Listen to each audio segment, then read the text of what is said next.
Be mindful of what you say. Be sincere when you pray. Today could be your last day. Bear each other, no malice. Greed and faith can't coexist in the same heart. Assalamu alaikum wa rahmatullahi wa barakatuh. Welcome, dear viewers, to a brand new series titled Gems of the Heart. And I'm your host for this program, Junaid Dar. Dear viewers, the Prophet Muhammad sallallahu alaihi wasallam told us that there is an organ inside of our bodies. If this organ is righteous, is pure, is clean, then the actions that will come out of the body will also be righteous and clean. But if this organ is corrupted, is dirty, then the action will also be dirty and corrupted. This organ is none other than the heart. So based on that, we have put together a fantastic program with two main objectives. First and foremost, we were trying our very best to purify our souls, to purify our hearts, so that we get closer to Allah subhanahu wa ta'ala. And secondly, dear viewers, as you are fully aware, Ramadan is just around the corner. 2 months to be precise. The companions used to start preparing for this beautiful month 6 months in advance. So we need to get ready. We need to prepare ourselves so that we greet this month in the best physical and spiritual shape that we can. So those are our two objectives. Now, the content of this program, we will begin by looking at the heart itself and the role that it plays within the Quran and the Sunnah and the importance that it is given. Not just that, but we'll move over and look at some of the problems or the diseases of the heart which many of us are affected by. Then we'll move on and look at some of the cures. How can we clean our hearts? How can we purify our souls so that we can get rid of these diseases and be clean and pure in the manner that Allah subhanahu wa ta'ala wants us to be? And we'll also have a look at some of the issues that soften our hearts and how we can connect closer to Allah subhanahu wa ta'ala. Dear viewers, on that note as well, I would like to remind you that this is a live program, so the phone lines are open. You can call us on any of those two numbers you see running across your screens. If you're calling outside of Egypt, then don't forget to use the code, which is 002. So do call us, give us your questions, your comments, your queries, and inshallah ta'ala we'll present them to the Sheikh in the studio. Not just that, but viewers, I want you to take something on board. This series is a very special series. What do I mean? It's not just an academic study of the heart, but it's a practical, real program where we want the issues that are discussed here to be put into practice so that we do what?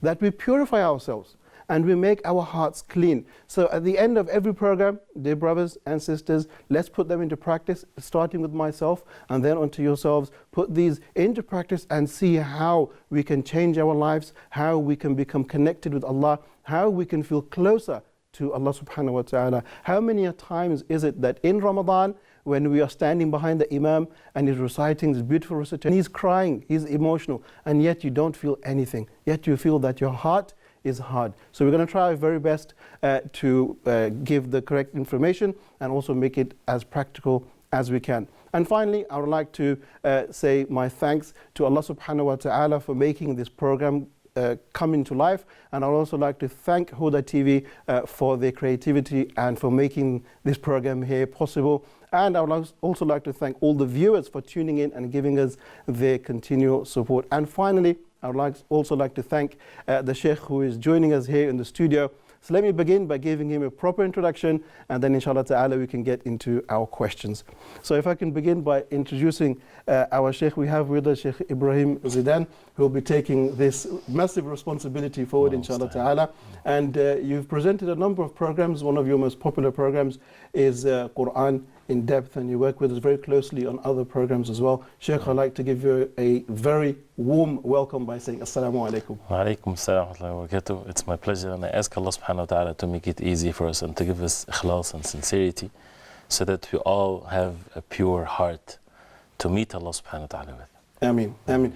Sheikh, before we get into the topic and look at the details, some may be asking that why do we need a big series just talking about the heart? Why is it so important? Alhamdulillah, wa salatu wa salam ala Rasulullah. The heart, which is in Arabic called al-qalb, it's something that is mentioned in the Quran and in the Sunnah of the Prophet ﷺ in many places. And it's mandatory for every Muslim to make sure that the heart is sound and clean and pure. This is not an optional thing. This is a mandatory thing. And more than that, when people in the Day of Judgment, for them to enter Jannah, they have to have a pure heart. Nobody ever would enter Jannah with the slightest impurity in it. And there's impurities in the hearts. Yes, they're not physical impurities.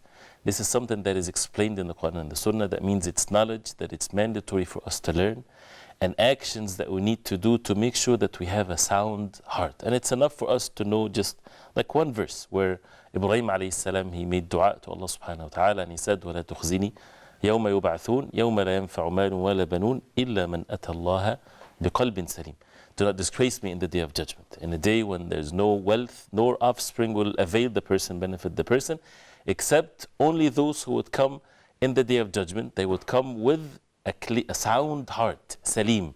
That means it's sound from and away from certain evil things that would deprive the person from entering into the Jannah and seeking the pleasure of Allah subhanahu wa ta'ala. And that's what the subject is. How can we have this qalb salim, the sound heart? How can we do this in the midst of all of the things that leads us to even corrupt our hearts? Okay, excellent.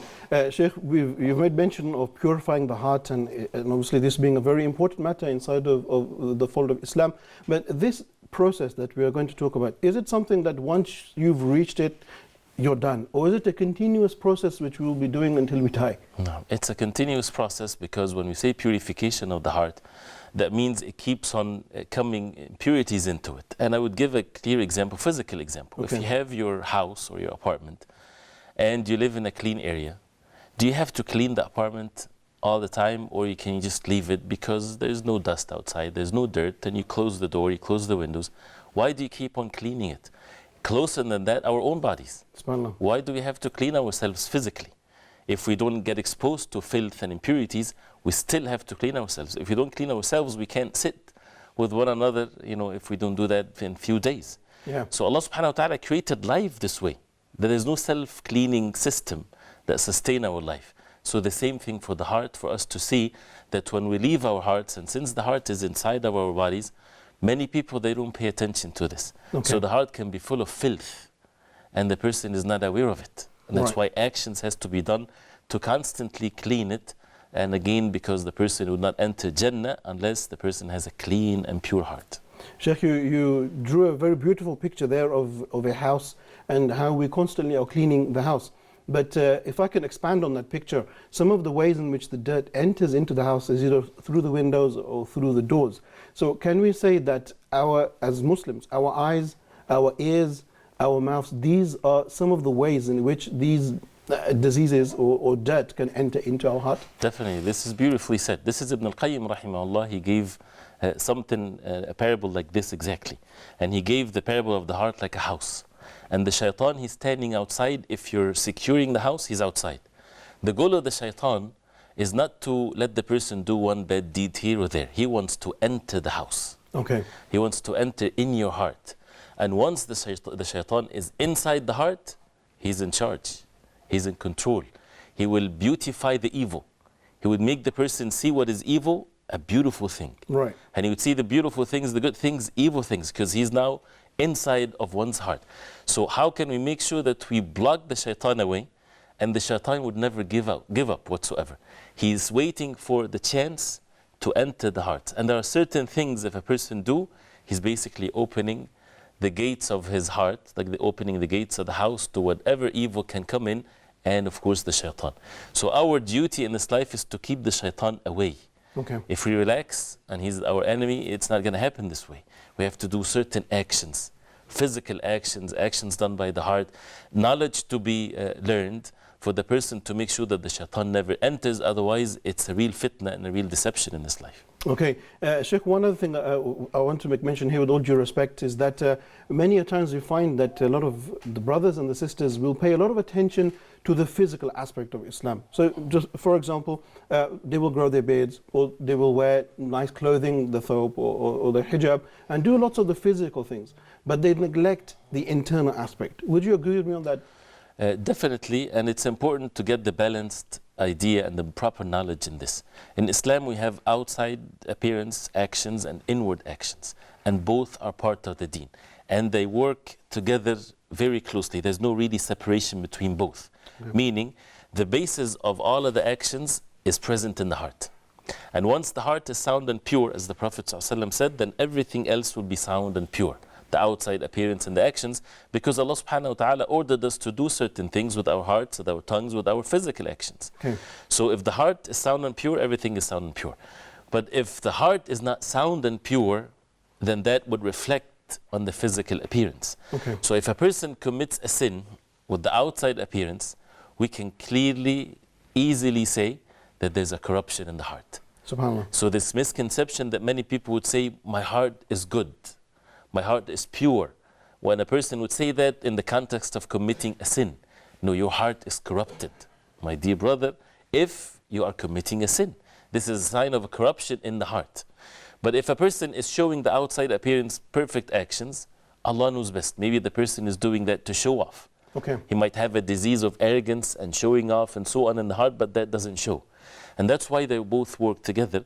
And we should definitely do the outside appearance actions, but without watching what's in our hearts, this can lead to our own even destruction. So the balance has to be there.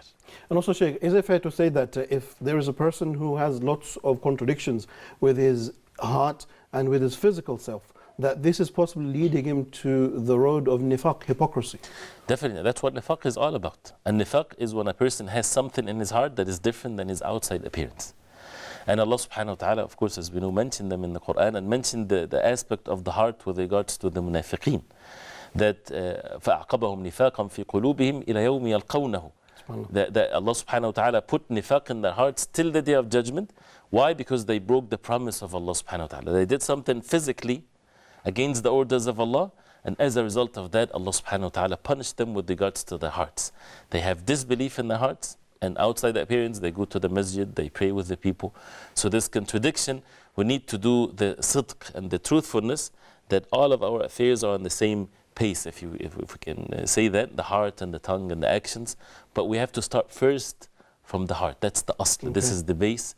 And this is the mandatory knowledge that everybody has to know to build on this, our speech and our actions. Excellent. Sheikh, is that one of the reasons why the Prophet ﷺ would make dua that one's actions, outward actions, would be as good as his inward actions, or vice versa?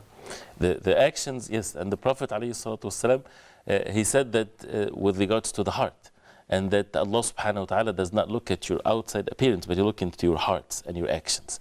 And when the actions and with regards to the heart, إِنَّ فِي الْجَسَدِ مُضْغَةً, there is in the body a mudgha, a chewing thing, which is the heart. إِذَا صَلَحَتْ صَلَحَ الْجَسَدُ كُلُّ. If it's sound, then the rest of the body will be sound. And if it's corrupted, then the rest of the body will be corrupted. And that's why the ulama give the example of the king and the deputies and the army and so on. The king is the heart. The heart is the king of the body. He gives orders. And that's why when the eyes see what's haram, when the hands do what is haram, we have to make sure that we know that it's not the hand, it's not the eyes.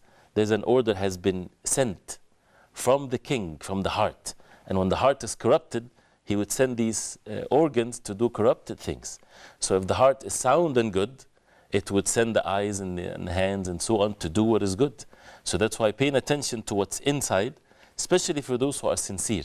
They know that they have sins. They want to repent to Allah subhanahu wa ta'ala, and they think it's just the physical aspect of it.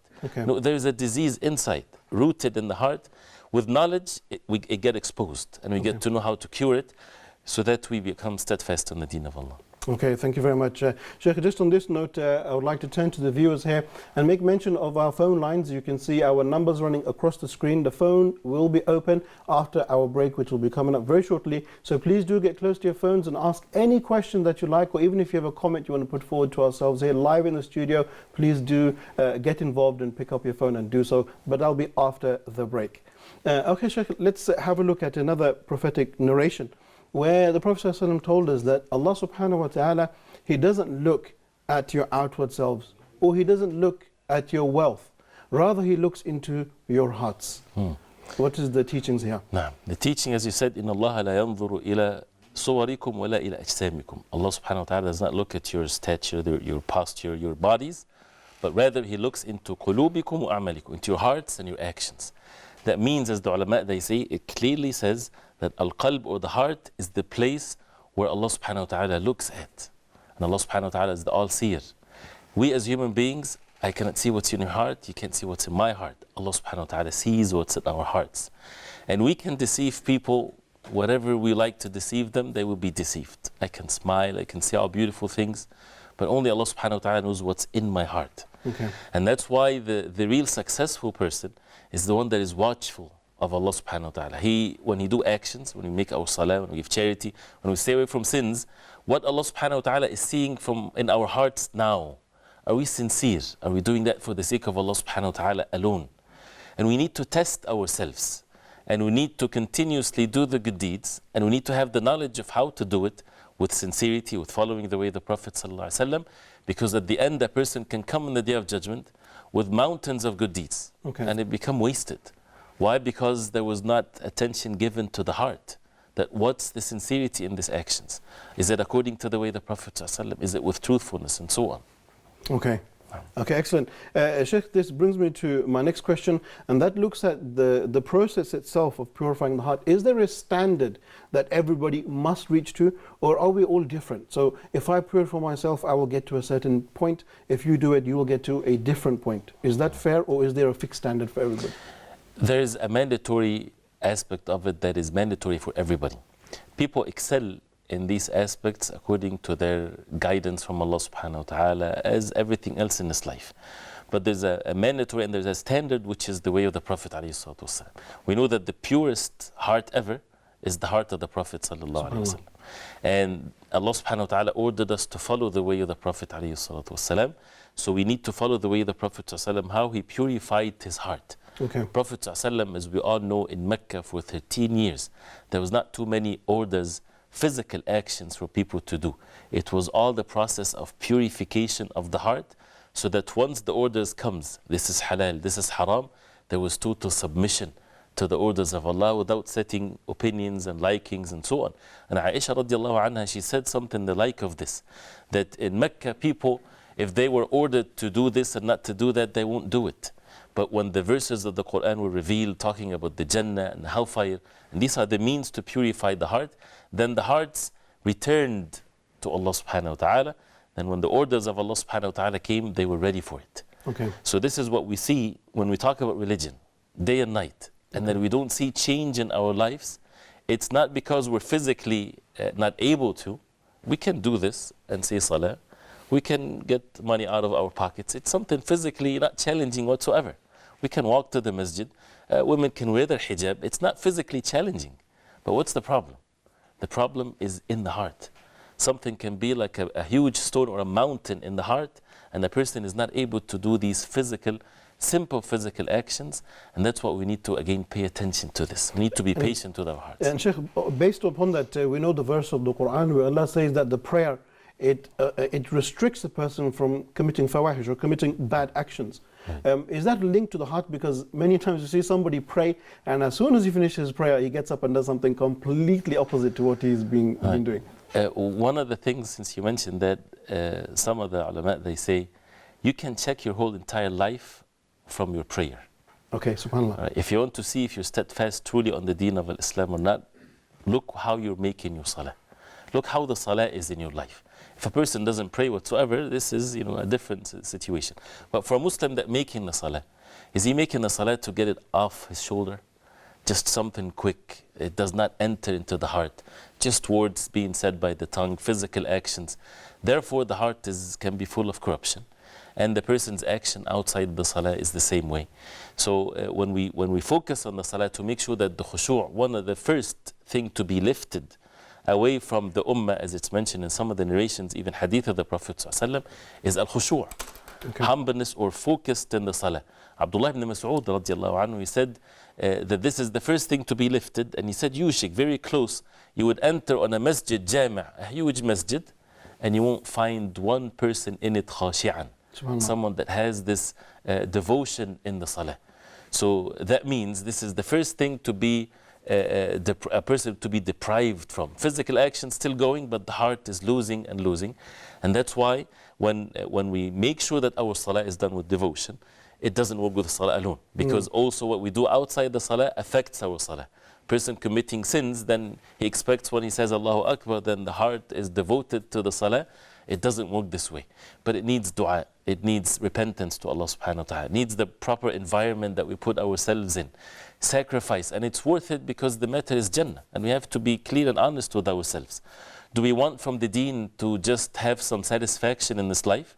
Some people, they do act of worships just to be satisfied or to feel good. Okay. It's not about this. It's about the purpose of our life. And we want to save ourselves from the hellfire. We want to enter the Jannah of Allah subhanahu wa ta'ala. So the truthfulness is that we need to pay the price for this. Right. It's not difficult, but we just need to work on our hearts. And as you see, it's not physically challenging, but it's something that we have to put attention to and seek help from Allah subhanahu wa ta'ala and learn first how to do that. And this is the purpose of this episode and the importance of the knowledge of the heart. Excellent. MashaAllah, I think we're doing a good job here of trying to explain the importance of the subject before we get into the process.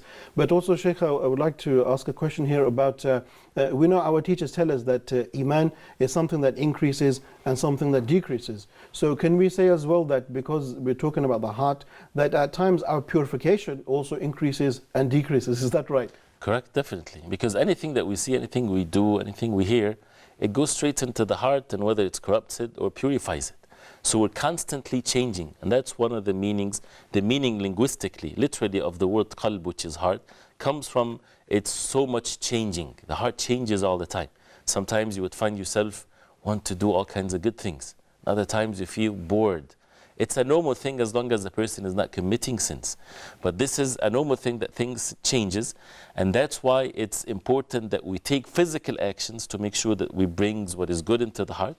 And it's important that we take physical actions to push away what is harmful, and even to feel pleased. And I would like to, it just came into my mind the definition what the ulama they gave to ar-rida, to be pleased. Right. We all complain that we're not pleased, being pleased, being content, being happy in this life. And they, one of the definitions of it, it's an amazing one. They said that al-ilm or knowledge, when it goes صحة العلم وصول العلم إلى القلب. Right. When the knowledge goes into the heart in the proper way. SubhanAllah. Knowledge going to the heart. That means knowledge can be in the outside appearance. We can say knowledge, we can look like we have knowledge, but it didn't get into the heart. Once the knowledge of the deen gets into the heart, this is the joy of this life. Okay. This is the feel of being pleased with Allah subhanahu wa ta'ala, pleased with the deen of Islam, pleased with the Prophet ﷺ being a prophet of Allah, رَضِيتُ بِاللَّهِ رَبَّا وَبِالْإِسْلَامِ دِينًا وَبِمُحَمَّدٍ صلى الله عليه وسلم نبيًا ورسولا, and to be pleased in this life. Okay. And this is what Allah subhanahu wa ta'ala promised the believers. And a person would say, but I'm making salah, I'm saying things, I'm making dhikr, and I don't find myself enjoying my life. Right. That means it's not entering the heart. There is some barriers. The heart is full. You have a cup. Okay. If this cup is full of dirt and you've been drinking from it, you taste not very sweet things. But this is what you've been drinking all of your life. You don't know better. But you need to pour this away. We need to clean this place. Right? And if somebody come and tell us, clean it well. Make sure that you clean it good. And then when pure water is put in there and you drink it, So you would say, I wasted my life. Before actually putting in the clean water, we have to get rid of some of the dirty water. If you keep on putting clean water and the place is not clean, then it's not going to be sweet. It's not going to feel good. Right. And that's what we get when we feel whatever we feel in this life, because the mahil or the container is not clean. Okay. We're not working on cleaning it. And that's why always the ulama like Shaykh Abani rahimahullah always mention this takhliya and tahliya. We have to clean to get the sweetness of things inside. You get a dirty dish, you put on it the sweetest things ever, you won't be able to touch it because it has filth in it, has impurities in it, najasat in it. So it goes both ways, and that's how physically we live our life. Okay, excellent. Sheikh, on that note, we're going to take our very first break. So you get a minute rest, and then inshallah ta'ala we'll come back and continue with our program. So dear viewers, on that note, let's take a very short break here, give you enough time to stretch your arms and stretch your legs. Get a pen and a paper, get ready to take notes of what's coming after the break. And don't forget also that we will open the phone lines after the break. So do give us your questions or your comments or anything that you would like to bring to the program. So let's take a very short break here, and I will see you in just a few moments. Change your heart,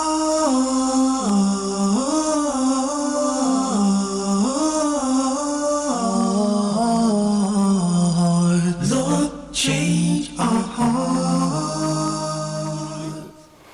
Assalamu alaikum wa rahmatullahi wa barakatuh. Welcome, dear viewers, coming back after a very short break, joining us live in the studio on our brand new program, Gems of the Heart, with me as your presenter and with Sheikh Ibrahim here answering our questions. Sheikh Ibrahim, if I could ask you now about, there's a very popular term that's used in Islamic literature, and you find it as the dead heart. What does that actually mean? The dead heart is something that is mentioned in the Quran, that Allah subhanahu wa ta'ala said about the disbelievers, أَمْوَاتٌ غَيْرُ أَحْيَاء. They are dead, not alive. They're not live, they are dead. And we as human beings, we know what dead is physically when a person dies. Okay. But what is that they are living but they're dead? Right. It refers to the heart being dead. Okay. And it's not the physical aspects of the life of the heart, it's something else. And this is where the knowledge that we won't get it from anywhere except from the Quran and the Sunnah of the Prophet. Right. So the dead heart is exactly when a person's body is dead, it does not feel anything. Okay. If you beat that dead body with anything, he's out. He's not feeling anything. So the same thing with the dead heart. The dead heart doesn't see the truth. The dead heart does not get pain when it commits sins. Okay. It sees the evil good and the good evil. It's totally corrupted.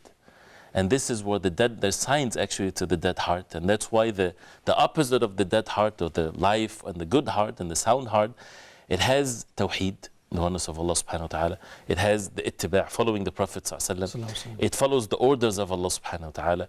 It stays away from following the desires and so on. On the opposite side, you would find the shirk. Okay. You know, this is the sign of a dead heart. Bid'ah, innovation matters of the deen. The shahwa, the desires and the lusts and being followed. The person just follows his desires constantly. The desire versus the truth. Okay. A person would choose to do the evil thing and he hate the truth. All kinds of things as a result of the heart being dead. And there's so many aspects of it, and one of which is that Allah subhanahu wa ta'ala is the one that gives life to the dead.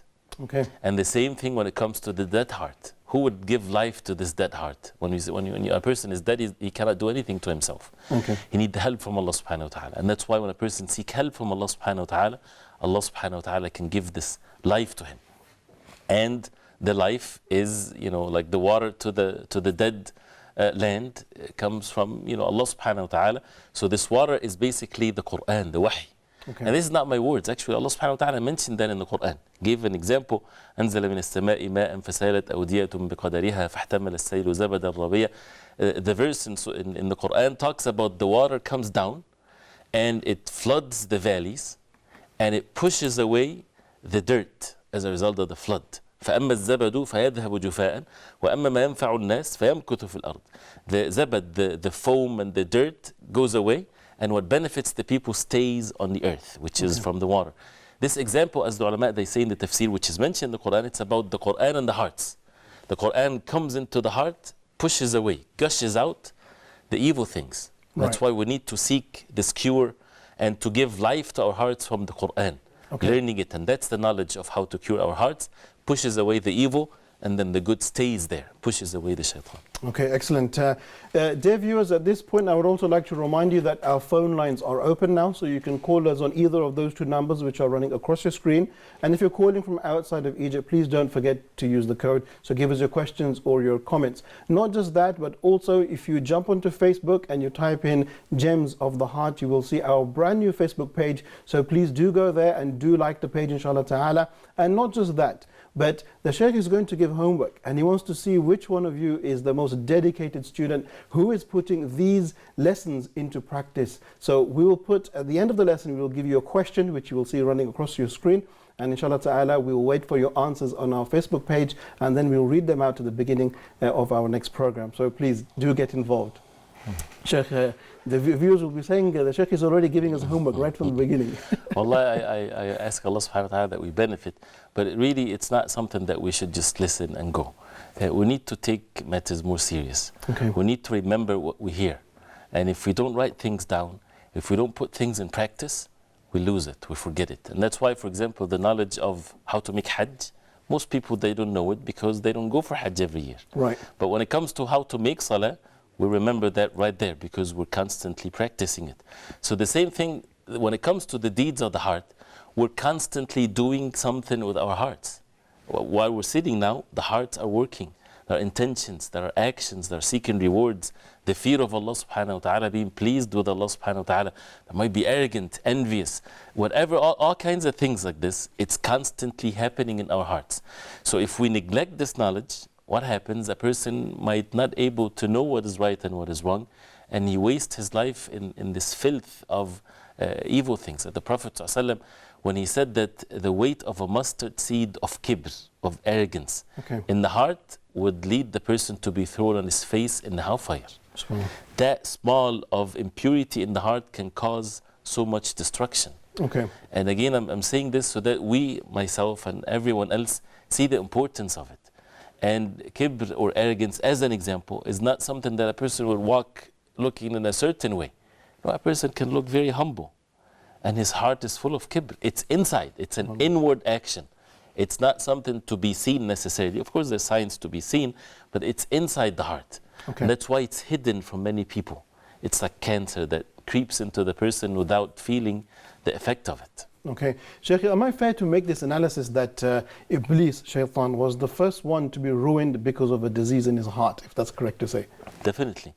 When we see the verses of the Quran, what caused Iblis not to obey the orders of Allah subhanahu wa ta'ala to make sujood and prostrate to Adam alayhi salam?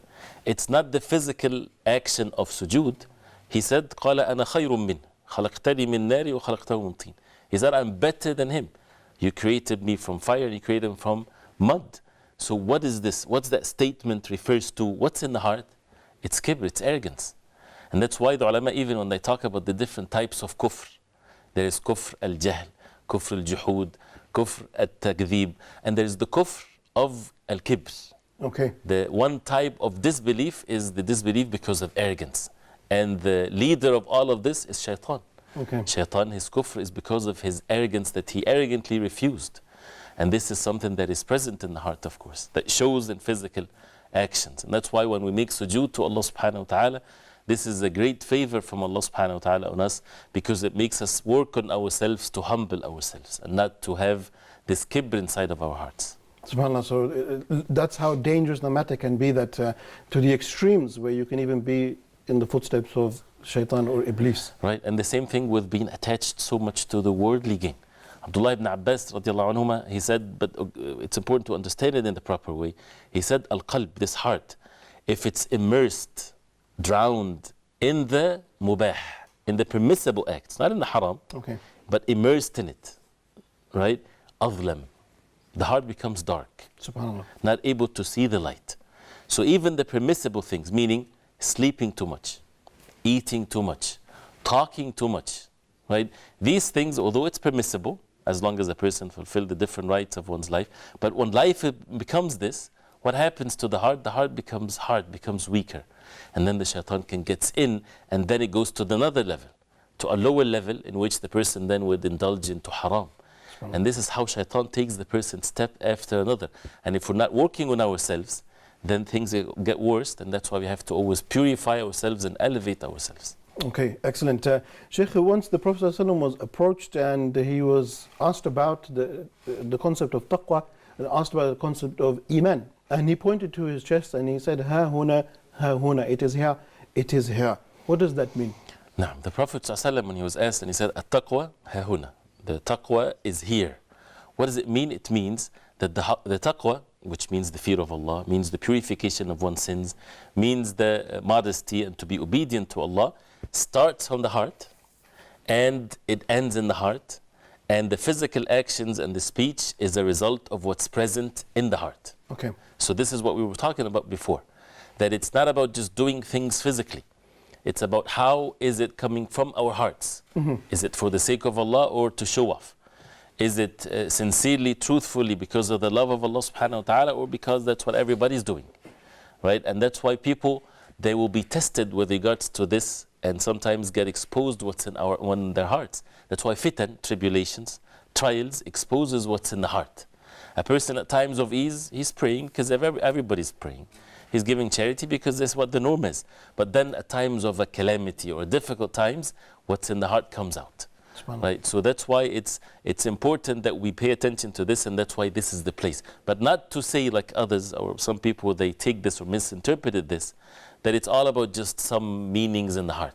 That we can do whatever we want to do physically against the orders of Allah, and to say at-taqwa hahuna, to fear Allah is in the heart. Then this is lying, right? Because the physical appearance has to be the same way as what's in the heart. You find that in many cultures, Sheikh, when you ask somebody to pray or you ask somebody to do some good, he will say, no, but my heart is clean. It's and I have a clear example to this. Say, for example, two people, a husband and a wife. May Allah subhanahu wa ta'ala bring all kinds of good relationship. I mean. So one of them slaps the other so hard, right? And he says, why are you doing this to me?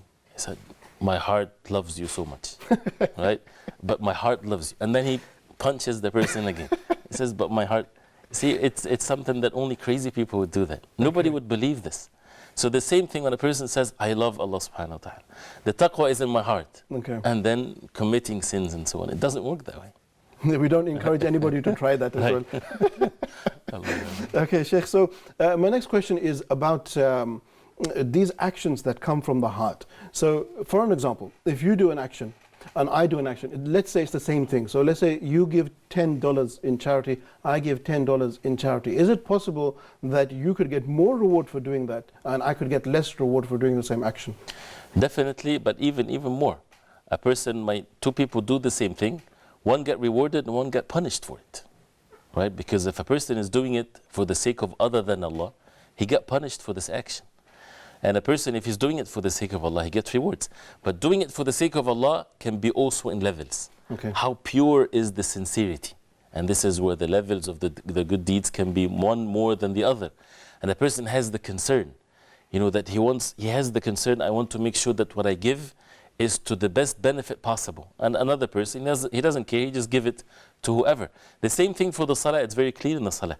People standing next to each other in the line in the salah, physically in jama'ah, they're all doing the same thing. But there's a huge difference in rewards between one and the other. Where is that when they're physically doing the same thing? It's in their hearts. What's in their hearts? The khushu', the devotion, how much they are focused in the salah. How much their heart, as Ibn Qudama rahimahullah, he said, how much the heart is present in the salah. It's actually a very deep meaning. The heart is present in the salah. Okay. And mention that example, if a surgeon is doing heart surgery or brain surgery, if his heart with his wife or with his car that broke down or whatever, while he's doing the surgery, fatal things can happen. His heart needs to be present in what he's doing. And people would not take it from others when their hearts are not present with them. If we're talking to each other but your heart is not present, it becomes not a very good conversation. Okay. So the same thing when it comes to our ibadah or salah, where our hearts has to be present in the salah. And this is a reward from Allah subhanahu wa ta'ala. And if the heart is sick, it has a disease in it, when a person is sick, he's not able to focus well. Right. So the same thing when the heart is filthy, then it won't be able to be devoted in the salah because of the diseases in it. Is that similar, if I can expand on that point, is that similar to where we find in Islamic teachings that a husband, for example, shouldn't, if he is going down that route of divorce, should not say it in the point of anger because he's not in control at that moment in time? Right. Because he's not controlled, he's just doing things as a result of anger, emotions, whatever. That's why we have to go back to our senses and do actions based on this. So the same thing with matters of worship. A person should make sure that the heart is focused, and that happens by purifying it and doing the good deeds. We keep on saying this because it leads to what's coming ahead, inshallah ta'ala, Right. which is the importance of getting to know this is a knowledge.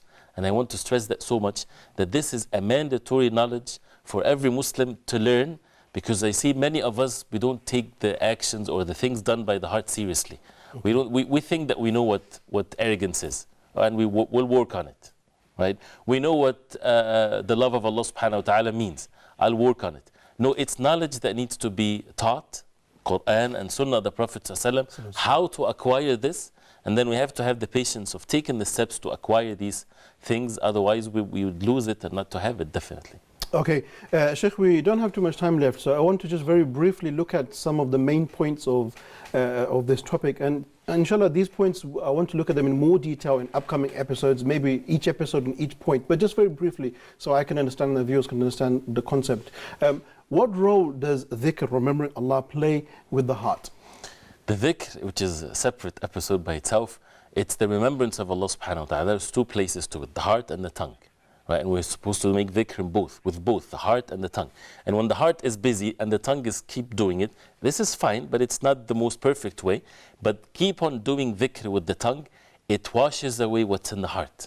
And that's why the more dhikr the person do, the more it purifies the heart. Okay. But we need to make sure that it comes from both the heart and the tongue. Excellent. Sheikh, I'm going to go faster so we can get the points covered.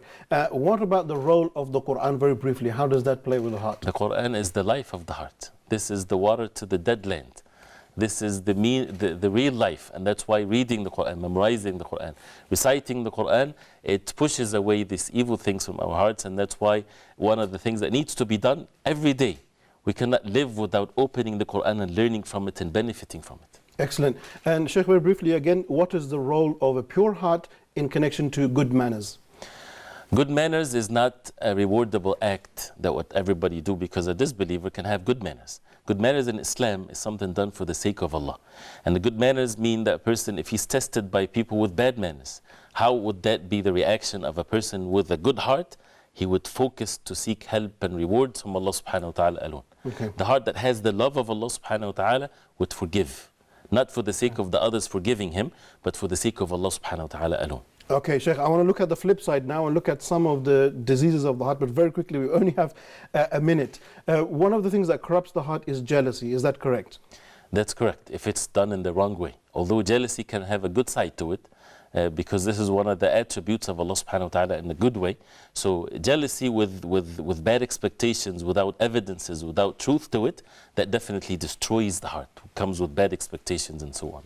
Okay, and Sheikh, when you look at the books of purifying of the heart, you find this word called ishq, meaning being in deep devotional love. What does it truly mean? It's when the person, his life is just about immersed into the love of another person in the wrong way. And if it's in the fold of marriage, it doesn't lead to this. But usually it's a sinful one. Okay. When people from different gender, they would love each other outside the fold of marriage, and they get so much intoxicated with this. It makes a person intoxicated.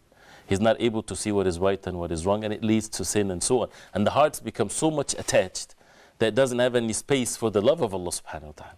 So that's why it needs to be done in the healthy way, in the permissible way, according to what Allah subhanahu wa ta'ala wants, which the cure to it, because it's a disease, to get married. Okay, Sheikh, we have a phone call coming all the way from Kenya. So let's take this phone call and then we'll come back to our discussion. We have Sister Fatima calling from Kenya. Assalamu alaikum. Assalamu alaikum, sister.